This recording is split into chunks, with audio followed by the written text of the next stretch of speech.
Okay, I thought I'd do a quick video about the abduction and the probable murder of Suzy Lamplugh, Susanna Jane Lamplugh. She was born. She's born in Cheltenham, not far from Bristol, the West Country of England. 3rd of May '61. She moved up to London and had been working there for over a year. As an estate agent, or officially a negotiator was her job title, Sturgis Estate Agents in Fulham. And she disappeared on the 28th of July 1986. She was declared legally dead and probably murdered in 1993. That's sort of the 7-year rule thing. The reason why it's interesting is because for years and years and years since it happened, everyone has said, at least in my lifetime, most of my remembered time of true crime, that it was John Cannan. You just don't have the evidence to try him. But the police have stated this 2002 it was John Cannan, who was a Birmingham born with connections to Bristol, serial rapist, thief, just a terrorist to women, basically. Bit of a Bundy sort, in that he would have this fake charm, this pseudo charm, lavish people with gifts, with credit cards he'd stolen and whatnot. But really he was a total loser, just with a bit of superficial charm. And I got a personal connection to this one, which I'll go into a little bit later, just in terms of, around Bristol and that. But the reason why it's interesting, the police have been saying that, and they've basically not done anything really since 2002, except they dug up Cannan's mum's garden, I believe, and another place near some barracks near the motorway. Because a later point before his arrest, Cannan, for another murder, Cannan was friends with boyfriend with someone called, I think her surname was Gill, who's a figure skater. Back in the days, Bristol had an ice rink, and he'd intimated to her when they drove past this place, oh, maybe that's where Suzy is. So he was probably enjoying the attention. He was a real narcissist, John Cannan. But the evidence against him is very scant in actual fact, as we'll see. And the reason why it's interesting is that a retired Metropolitan Police detective called David Videcette has done some research into it, or spent 50 grand of his own money looking into the case, re-examining it, to check if it was actually right from the start, or whether the police didn't clear the ground beneath their feet, as it were. That's an expression used about the Sermon case, the Ian Huntley murder of Holly and Jessica, along with his accomplice, Maxine Carr, who got off very lightly for her role. And they didn't clean the ground beneath, or clear the ground beneath their feet. They didn't check the school, and the last person to see them alive. And it took them longer than it should have. Obviously, they did get him, but really they should have, checked that out immediately, just exactly where they were. But anyway, that's a digression. But let's get into this, because David Videcette, he believes the whole theory that's been put forward by programs like Crime Watch, that has obviously been given to them by the police, is fundamentally flawed because of a lack of a proper police investigation until a week in. It was only after a week or so that the police really prioritised this case and got stuck into it. And by that time, some of the basic details may have got pushed forward that were incorrect. But I'll talk about that as we go through. So, what can we say about Suzy Lamplugh quickly? Had a fair few friends in London. It appears she had multiple boyfriends at different times. Quite an active social person, 25 I think she was when she was killed, if the maths is right. Or kidnapped, we don't know. We never found her body, and this is the point. There's just no real clues. We don't know where the crime scene was, where the secondary crime scene was. We honestly just don't know. So we need to go back to the facts where it did begin. She was a fit girl. She liked, what's it called? I had to write this down. Windsurfing. Yeah, I tried my hand at that and I wobble off straight away. She played tennis. So she was a fit person, but we don't have any true victimology on her, at least not what I've heard. We need to know a little bit more. How would she react if she was challenged, if she was in a threatening abduction situation? What would she do? Would she comply? Would she robustly resist? And we don't really know, but we'll discuss that as well. Now, what we do know, so on the 28th of July 1986, she'd left for work about her normal time. I think it was about 8:30. She'd left her home in Putney to drive. I think it's 10-15 minutes drive into Fulham to Sturgis estate agents. And it was important that this day they were understaffed. The manager, the big boss, was in, the one with the power to hire and fire, as he used to like to say. He was in there, and yet they were understaffed. And they had a policy of at least one negotiator, or estate agent I would call them, being in the office at any time. And this was a problem because, as we'll see, Suzy had a reason to leave, and it may not have been the famous diary entry about Mr. Kipper. We'll get into that. So she was in there, in the office, and about 12:30, 1:45, somewhere in that time interval, she needs to leave. The other staff members say that it was near 1:45, maybe 20:50, something like that. But the police seem to want to say it was earlier. The reason being, as we're going to see, they have sightings of her car at about that time when she left elsewhere in a nearby 5-minute way road called Stevenage Road. But the sightings, unfortunately, are problematic. So, talking to the colleagues, as David Videcette has done, none of them thought the entry in her diary was necessarily genuine, and none of them thought she was going to Shurholds Rd. They believed she was actually going towards her home in Putney. But we'll get into that. So there's a discrepancy between what the colleagues around her who knew her and had been chatted to her said and what the book said, and yet we've gone in this public narrative that the diary is absolutely correct. And Suzy was good at her job. She was a high-flying, career woman. She was motivated. She had her own apartment. She did have a roommate in there with her in Putney, but it was her own apartment.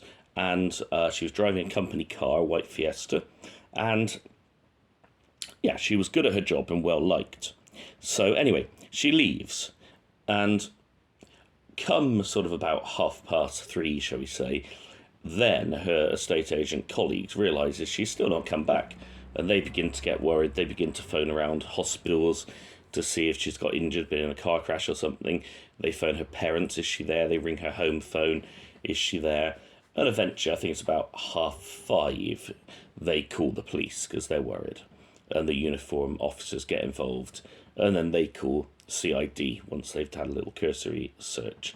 And her car is officially found at 10 o'clock in this nearby road called Stevenage Road, which is about 5 minutes drive from Sturgis estate agents.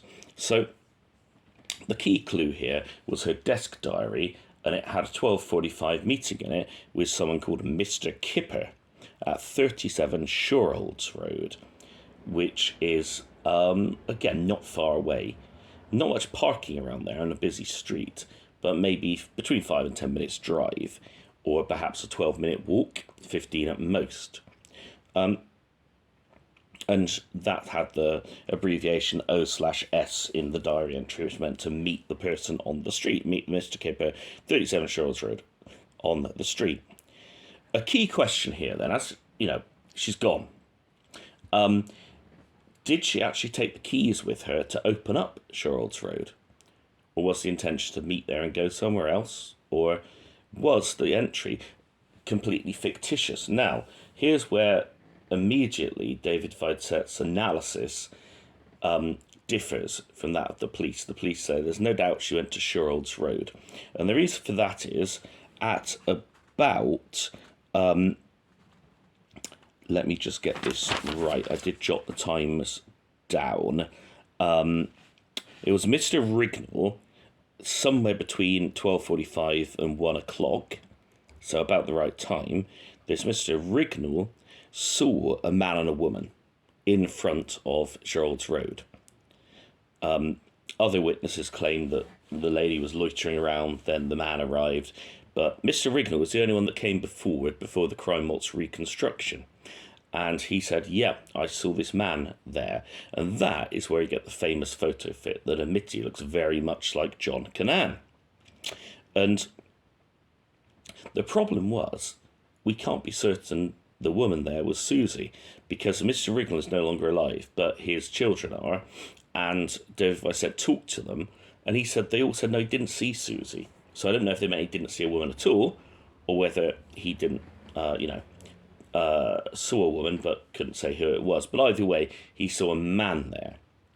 And that man, as I say, the photo fit is very much like John Cannan.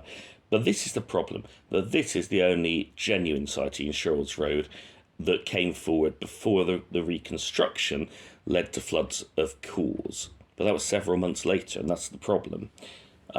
If you keep being told these people were here, then people will develop spurious memories. That's the way the brain works. And his thesis, thesis is that is indeed what has happened here. So we don't really know if she got to Shurholds Rd. Certainly her car wasn't found there. It was found in Stevenage Road, like I already said. So that was the problem with that. The only other confirmed sighting, well, it's not confirmed. It's actually quite confounding and quite confusing. This was later. This was at 5:45, so 5:45. So this would probably be around the time the police had been called. A friend of Suzy's who knew her quite well, you can see her interview on the Crime Watch reconstruction, her name was Barbara Whitfield, and she said she saw Suzy in her car, a white Fiesta, driving along not far from Stevenage Road. And she said, though, she waved, she was on a bike, she waved, and Suzy looked up. Suzy didn't look up. She waved, and Suzy was in conversation. They were driving along, but her head was turned towards the man in the passenger seat, and she didn't look up, and so didn't see her friend waving. And they drove by. And so Whitfield doesn't have a view of the man and can't say anything about him. But she said she's sure she saw Suzy, and she did know her. So if that's the case, they were actually driving around at this point. That's very hard to explain. It's rather confusing, really. The reason being that in terms of the car, it was found later by the police when they were looking for her car about 10 o'clock in Stevenage Road, and it was half blocking a garage, or a little bit, about a metre was blocking a garage. There was a witness who claimed that car had been there from early on, something like 12:30, 1:45, and this is the problem, that it almost sounded like it had been there before Suzy had left the estate agents, Sturgis estate agents. So this is why the time frame gets problematic. She claimed she saw it, went out, this witness, then came back an hour or so later, still there. But really, the confirmed sighting of the car, we know it must have been there at 5:15 at the latest, because the garage owner came back and said the car, was partly blocking his garage. So obviously he'd have taken note. When the police found it later, the account I got from David Videcette is that the car was unlocked, the handbrake wasn't on, and the keys were still in the ignition. But in the Crime Watch episode, the police officer said, her purse and possibly another item of paraphernalia, purse, I can't remember what it was, it was driving license or whatever, they were on the passenger seat, or they were in the car anyway, not hard to find, and it was unlocked, like I said. But the police said that Suzy's keys were still missing, as was the keys to Shurholds Rd, as were the particulars of the house, which they assume she would have taken, and those things weren't there. So I assume that if they're looking for Suzy's keys, they mean her personal house key and whatever she has. So if the keys were still in the ignition, it was a company car, so maybe they were separate on a separate key ring, so it's a company car. That was a little unclear as to which keys, how many sets of keys, that kind of thing. The problem that we come to, really, though, early on, is the question of, did Suzy intend going to 37 Shurholds Rd or not? Because her colleagues didn't think she was. However, if you watch the Crime Watch programme, they actually interview the manager who was in that day at Sturgis, and he says we didn't have the keys. He actually says it. Suzy took the keys. And yet, when the police went round to 37 Shurholds Road, they didn't have to force entry. And so David Videcette has come to the conclusion, because they didn't have to bash the door down with a sledgehammer as they did in those days, or smash a window or something. No one said they had to do that to let the soccos in, scenes of crime officers. Then they must have still had the keys. And there was definitely only one set of keys. However, it's possible, I would have thought, that someone could have contacted the owner of the home and said, have you got a spare set of keys we can use? We need to get in there to save us bashing your house apart. So I'm not so sure that you can 100% rely on this, especially as the manager did say that Suzy had taken the keys. He seemed quite clear on that point. But David Videcette is pretty clear that there was only one set and they were still there. The problem is, though, at this 37 Shurholds Road, the soccos went in and there was no evidence whatsoever of a break-in, of a violent attack in there. If Suzy had been abducted at knife point or gun point or something, you would have expected to see some sign of her trying to escape, or some sign of something going on in there, because he'd had to have taken her under his control and possibly bound her, gagged her, whatever. There would surely be some evidence of that, and it seems there wasn't, because we've never been told there was. And of course they were meant to meet on the street as well, so that adds a little more uncertainty.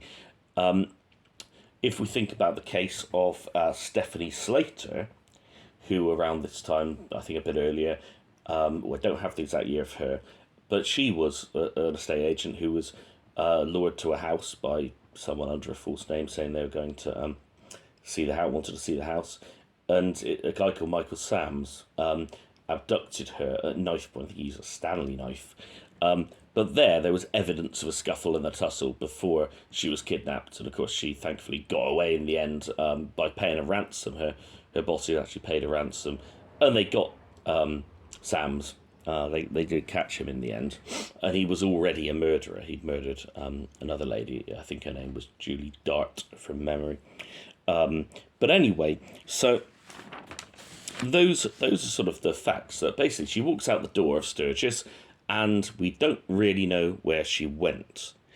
Now, if we think about this, it was a very well-used road, Shurholds Road, busy road, as is where her car was found, Stevenage Road, probably Shurholds Road busier. There's a market down one end of it, apparently. Is it realistic for her to have been abducted in or around there? It's hard to imagine no one would have seen something that suspicious or heard anything. But the problem is that we don't know how Suzy would react to an attack like this. We think of victimology, studying the victim.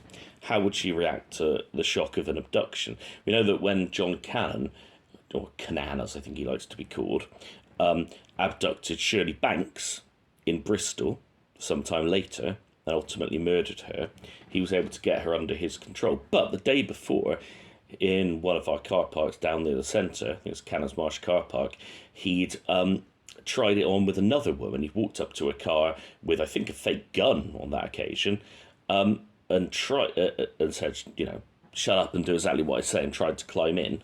But she'd sworn at him and slammed the door and driven off. And so she saved her life probably by doing that. Whereas with Shirley Banks, his victim, what happened to her was that she was abducted. We don't really know how, because unfortunately she was murdered. But we know Cannan somehow got her perhaps returning to a car in the same manner. But he even managed to get her back to his flat, which is Foy House, which is just by the Clifton Suspension Bridge, if you know Bristol. Our big famous Victorian bridge from Bisenbar Kingdom Brunel over the Clifton Gorge. Got back to Foy House, flat number 2, and he must have kept her there. Well, he did take her in the flat, because that's how he was ultimately convicted, because he'd left a fingerprint on a bit of paper in his flat there. But he'd even kept her there the whole night, and he'd managed to get her to phone her employer the next day and say she won't be coming in, she doesn't feel very well. So somehow he got her under his control, managed to make that phone call, and then at some point she was killed, and her body was dumped way down the M5 on the Somerset level somewhere, a place called Dead Woman's Ditch. He obviously had a sardonic sense of humour, John Cannan. So, and he hid the body exceptionally well. So he certainly was capable of abducting women, getting them under control, and hiding their bodies, was John Cannan. The problem is, though, that there are other problems. At this time, I'll just talk a bit about John Cannan very quickly. So he was actually in prison, I think it was Wormwood Scrubs, for a series of rapes in Birmingham. And he was getting out of prison, and he was in a kind of halfway house, but he was only allowed out in the daytime. I think he had to be out by 7 o'clock curfew, or be sent back to jail. Because there was some speculation that maybe in the weeks that he was there beforehand, he'd got to know Suzy, because you know she's quite gregarious and stuff. Is it possible that he'd developed this friendship until he could trick her? The problem was Suzy wasn't drinking during the day when she was at work. So for the most part, it's hard to imagine how she'd get to know him. Plus, she did have a boyfriend at the time. And also, did he have access to a car, which we assume he would have needed for this crime, either before or afterwards? He did, but it belonged to the chef that worked, or cook, whatever you want to call him. He worked at a halfway house that was a few miles away from Fulham. But it was a red escort. And there are no sightings of red escorts behaving strangely around the time.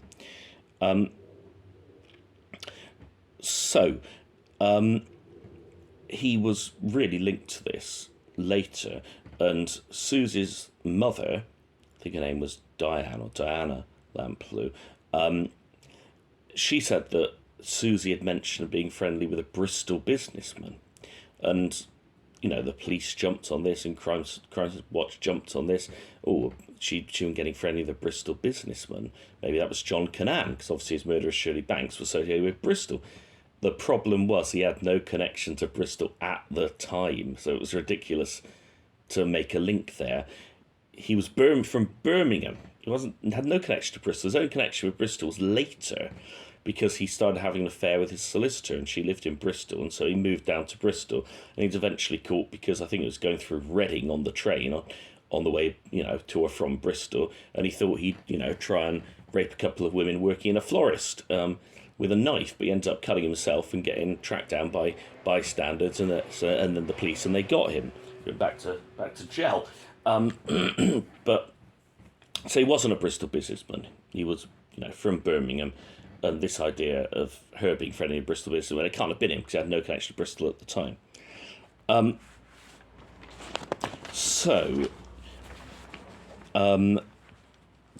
But we still should take that sighting by Mr. Rignall in Shurholds Rd. That was put up there before Cannan had ever come in the picture. So you've got to take that seriously. That is what he saw. And it does look a lot like Cannan. So maybe he was stalking around there in the daytime. We don't know. It's certainly possible. This was a person who loved rape and murder. And there's no doubt that he went back to it as quickly as he could after he got out. However, so those sort of were the bare bones of the case. But here's where we get on to the interesting thing. That diary entry, her colleagues thought she was going home to Putney, and they didn't believe the diary entry was genuine. Apparently, it was to cover yourself. The colleagues did it from time to time. If you need to pop out, make sure you make an entry in the diary so no one's going to, question you or sack you or anything for doing your own stuff in your, during your day's work. And hence this might explain why it was a silly name. And it does seem that one of Suzy's friends, some bloke she was friends with, did have a nickname of Kipper. Not a suspect or anything, but it might have just been a silly name that popped into her head to put down there. But why would she have urgent business? Well, it seems the night before, because this was a Monday this happened, the night before she'd been drinking at a pub not far. We don't know the pub. David Videcette has not said, because he doesn't want this to be public, because, this police matter really. Not said what the pub is. But she was drinking at a pub in Putney, not far from where she lives. And it would appear that she'd gone to use a telephone box sort of outside I don't know if it's in, sort of in part of the pub garden or right next to the wall of the pub garden, whatever. But either way, this was about 11:30 at night, something like that. Gone to use the phone box, and she had dropped her personal diary along with her checkbook, and she'd lost them. And she'd obviously panicked. The reason being that this diary, mysteriously, because no one has said how it got to them, has mysteriously come into the possession of the police. And they said its contents were salacious. So maybe it had comments on different men she'd seen in the diary. And she didn't want that getting out and about, especially as now, she's got one boyfriend. She doesn't want everything else coming to light. She doesn't want this getting passed around the pub. And it would seem that she found out fairly quickly where she dropped it, and it was handed in to the pub by somebody who found it. They handed it in to the pub. And so she really wanted to get that back desperately. And according to the interview that David Videcette did with that landlord who was in there at the pub at the time, this is according to memory, I think I'm right, I think this is according to him, Suzy was on the phone and she said, "Have you got it? Have you got it?" And he had it. And so it would seem that Suzy had urgent business to pop out to pop that 10, 15 minutes, whatever it was, back into Putney to get that stuff back. And, that was urgent business to her. And so David Videcette's theory is that Suzy had actually put this entry in the diary because the big boss would say he had to have an entry, and in actual fact had not gone to Shurholds Rd at all, but had gone back to Putney, as the colleagues all thought she wanted to do, in order to collect this stuff, collect that diary that was so important, and to get her checkbook as well. In which case, that would explain why the keys weren't taken with her, because she never had any intention of going in the property, if indeed that's correct that the keys were not taken. As I say, the people afterwards said they weren't, but at the time, the interview with the manager on the Crime Watch said the keys definitely were taken. So I think we need to be a little bit cautious about saying they definitely weren't taken with Suzy. Either way, it would seem she wanted to get this diary back. But then the question is, what happened? So she went back. Was she attacked in that pub? Did something happen? Was she threatened maybe with, blackmail or something like that? Once they'd had a little look through it, did they think this is an affluent young woman? If she wants it back, she's going to have to pay for it. We might phone a few people in her diary or whatever. It might explain, again, victimology would tell us how Suzy would react to a threat. And we don't know enough about her to say. David Videcette claims that in this unnamed pub, he's found an area of untouched cellar, it sounds like, which he believes has every chance Suzy's body could be. But although he's passed this on to police, it seems they spent all their budget digging up all these random places that John Cannan had a vague association with. They spent hundreds of thousands of pounds on that, so they don't have enough to check the pub out. Which, if that is the case, is disgraceful, because that is an obvious place to go. When you don't have a timeline, the most important thing to establish is the timeline. And if there's any question about did she go to Shurholds Rd or not, where else could she have gone?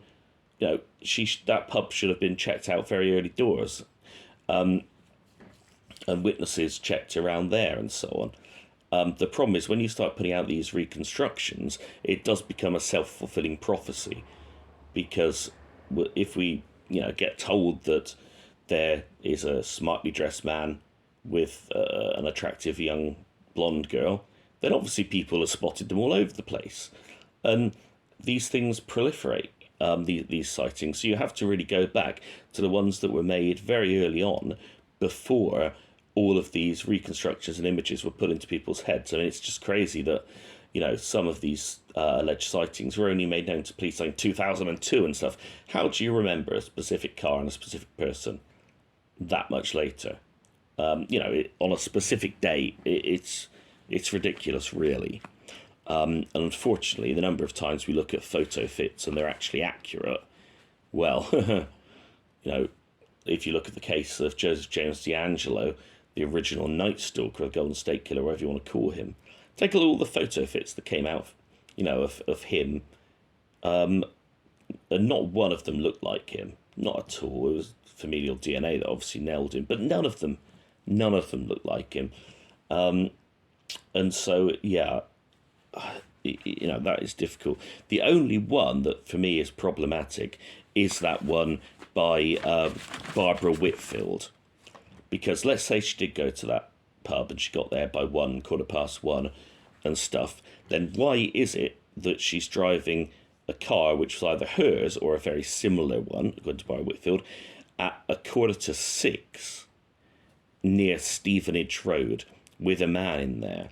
I mean, was it possible that she got back to that pub and then she went to get in a car and she was abducted? It's hard to believe that you would drive around with a captive in these busy roads in this kind of, traffic in the middle of the day or the early evening. That.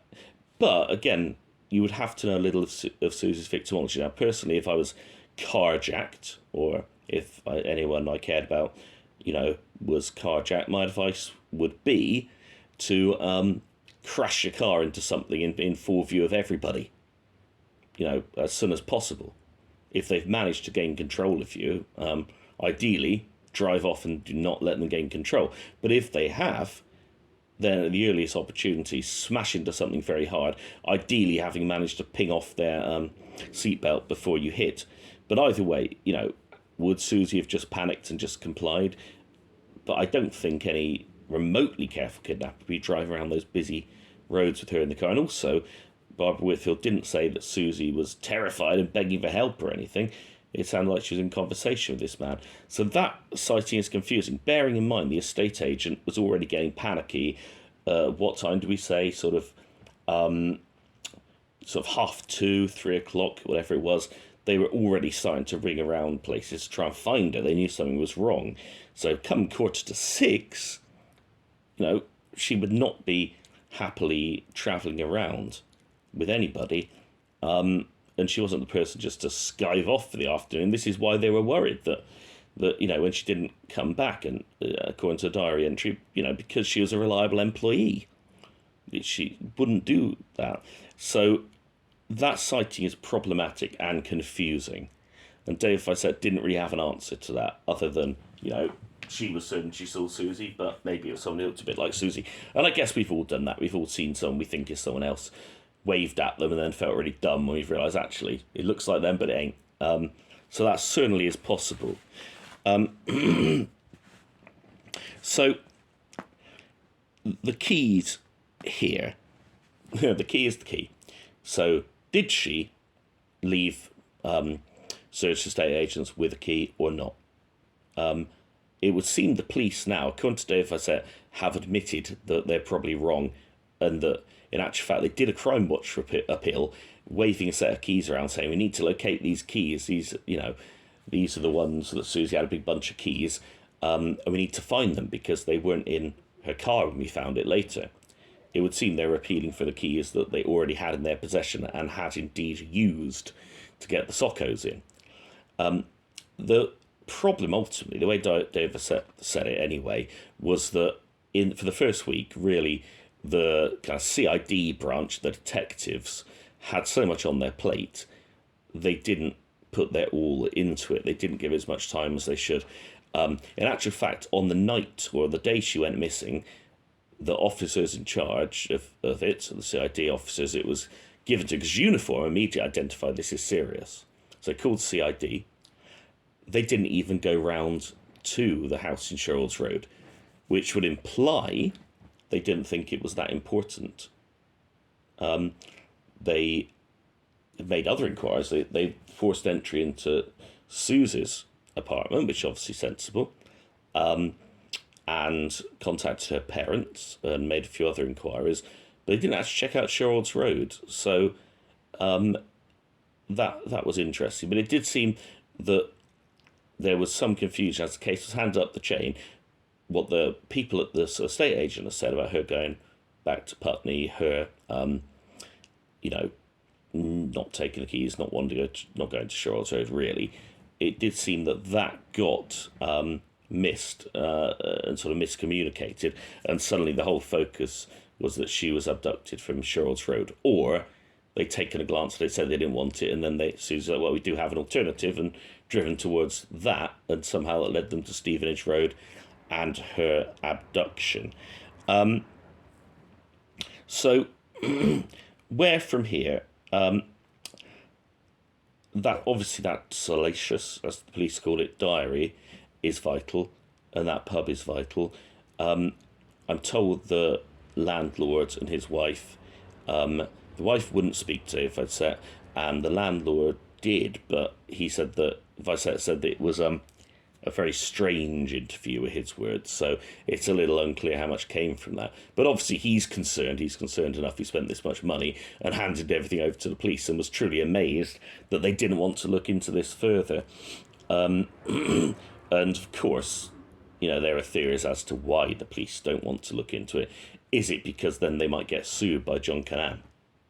That could be part of it, because they went against the Crown Prosecution Service, who wouldn't allow a charging of him due to lack of evidence, and instead they announced that he's our only suspect, and we're not looking into it anymore. But we can't charge him. He's our only suspect. They've done this before. I mean, think of Colin Stagg with the Rachel Kell killing. They said something similar at the time when he was acquitted or just kicked out by the judge as being a honey trap that they'd used to ensnare him when there's no evidence.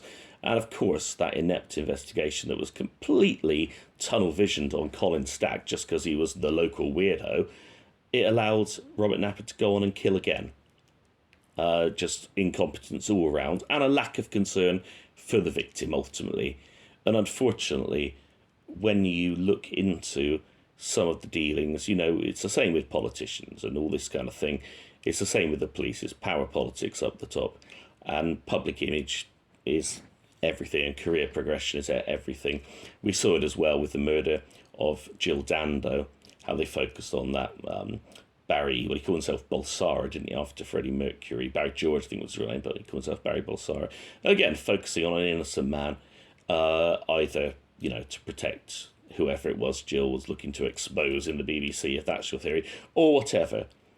But of course, the person who headed that inquiry, despite, again, getting tunnel vision and just going after an innocent man with total lack of evidence, he got promoted to a commissioner of Scotland Yard because he did a good job for the team. And so I have many criticisms, and I suppose a lot of these are based around reading Colin Sutton's book on catching Levi Belfield and catching our Night Stalker, that he's highlighted all of these things, how, it's unfortunately a game of politics and a game of trying to try and look the part in the media, and it's very, very hard to admit mistakes until you have to. And we see this as well with the Chillenden murders, the Russell family, where an innocent man, Michael Stone, is still in jail for them. He could get out just by saying he did it, but he didn't. All the forensic evidence points that he didn't do it. There's never any evidence against him other than a jailhouse confession by someone who subsequently got on to be convicted of murder, and the judge said he's a lifelong liar, born liar, but it doesn't mean he's always lying, And there was another prisoner that said, yeah, he told me he was lying. So there's, these sorts of things. But of course, it's, you don't want 2 more murders and an attempted murder on the books, do you? So it's a sad case. And of course, Suzy's parents have died without knowing what happened to her. And we don't know. But a good start would be to find out if she went to that pub and if she left it. I don't know if luminol would do any good these days if it's been so long now. Of course, luminol reacts to a ton of things, not just blood. No idea after 40 years, whatever it is, if that... I'm trying to think if there's any cheap ways that you could investigate it. He said it's not... David Videcette said it's not a case of using ground penetrating radar. That wouldn't work. It does need a full forensic investigation. But he says that will cost hundreds of thousands of pounds. But he's considering, if the police won't do their job. Ultimately, he might set up crowdfunding. I can't even talk. Crowdfunding to try and get that done. But it would be lovely to get an answer to it, because obviously Suzy's brother is still alive, and he wants to know. And ultimately, if it is anything in connection with that pub, and if it turned out to be the landlord or whatever, they're still around and they could still be a danger. Oh, the one thing I didn't say, the dumping of the car, that makes sense. So that car, we said about 5:30, didn't we? The garage owner, I think it was 5:30, I said, whatever it was. The garage owner, where the car was half over his garage, he got back, and the car was definitely there then. That white Fiesta belonging to Suzy. How did it get back there? Well, clearly, if she had driven, let's say, for argument's sake, she did drive to this pub in Putney, you can't have that stuck around outside, so it's quite possible that her body was moved using her own car. Although I think the police actually thinking about that, screw that. I'm sure forensically they'd have found something if that was the case. This is probably why they're thinking, if she did go here, most likely she is in the pub. But either way, had to get rid of the car. Too suspicious outside. So it's quite possible if it was a pair that did it, they could have driven there in another car, so then dropped it off, and the driver of Suzy's car. Oh, and this is the point. Yeah, I forgot to mention this. When they found the car, the seat was quite far back. So whereas Suzy would drive with it really far forward because she wasn't that tall. So it clearly been driven by a man. So that would indicate the car had been dumped at this kind of location, that made sense. To throw the police off the scent, so they didn't really know. But he made the mistake of not putting the seat back in position, so that was a bit of a giveaway that a bloke had been driving it, which kind of discounts, or it's not discounts, but pushes back a little against Barbara Whitfield's sighting, where she said Suzy was driving it around that time, wasn't it? 5:45. When did I say the car was actually... So in actual fact, I mean, if the garage owner got back at 5:15, which he said is blocking off his garage, a little bit of his garage rather, the car was definitely there then, 5:15. So it's not possible that Barbara Whitfield could have seen it at 5:45 being driven. So that means her sighting probably is wrong. However, she did, obviously she's been told, hey, that don't make sense. And so she says, I thought it was Suzy's car, but it could have been a similar one. So, yeah, that's what she said, because she's obviously been told, we know it wasn't Suzy's car. But she said, well, no, it's definitely Suzy, but, maybe it's a similar car. And they were common cars, Ford Fiestas. And the other thing I wanted to say, if we're thinking that Cannan did have something to do with it, and he had this sardonic sense of humour where he'd dump bodies in places like Dead Woman's Ditch, that evening... somebody, but again, take this with a pinch of salt, because this is, someone's coming forward years later, said this was Professor David Wilson, a professor who does annoy me for his wokeness, but, can't disagree with everything he says. He said that someone exactly matches, and I'm quite sure about this, John Cannan's description, dumping a large, heavy bag that could have contained Suzy off a bridge into the Grand Union Canal. I don't quite know where that is. I'm not a Londoner, but I assume it's somewhere in the vicinity, not too far away. Beneath a hill called Gallows Hill. So that would kind of make sense. If indeed he did have something to do with it. And it's still possible. It's interesting. Dave Videcette never once said Cannan didn't do it. He just said, there's no evidence to link him. It's still possible. This was his kind of crime, and he was around there. So it could still be, ironically, that although their theory is wrong, that she was dating a Bristol businessman and all this, and, he wasn't lurking at Shurholds Rd, she never went there, maybe he still couldn't resist and he managed to nab her in some other way. But we just don't know. But the first thing to do is check out this pub and see if there's any evidence. And if the landlords are not being forthcoming and not giving truthful statements, then they clearly need to be raised to being potential suspects regardless. Right, I've waffled on long enough. Give us your thoughts in the comments, and thanks for listening. Bye-bye.